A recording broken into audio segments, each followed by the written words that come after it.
વાગરાના હાડસમા વિસ્તારમાં આવેલી ગુજરાત ગ્રામીણ બેંક હાલમાં એક વિચિત્ર ટેકનિકલ સમસ્યાનો સામનો કરી રહી છે, જેના કારણે સ્થાનિક લોકોમાં ભારે આશ્ચર્ય ફેલાયું છે.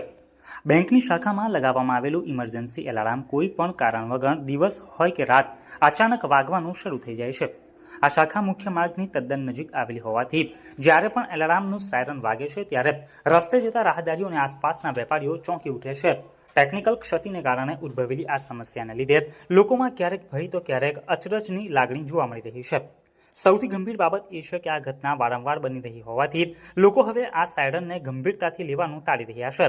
જાગૃત નાગરિકોમાં એવી ચિંતા સેવાઈ રહી છે કે જો આ સમસ્યાનું તાત્કાલિક નિરાકરણ નહીં આવે તો ભવિષ્યમાં વાઘ આવ્યો જેવી વાર્તા જેવો ઘાટ સર્જાઈ શકે છે.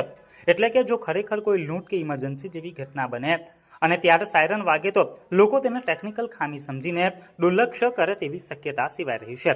આથી કોઈ મોટી દુર્ઘટના બને તે પહેલાં અથવા ખરા સમયે લોકો મદદ માટે ન આવે તેવી સ્થિતિ સર્જાય તે પહેલાં બેંક સત્તાધીશો દ્વારા આ ટેકનિકલ ખામીને સ્તવરે રિપેર કરવામાં આવે તે અત્યંત જરૂરી જણાઈ રહ્યું છે.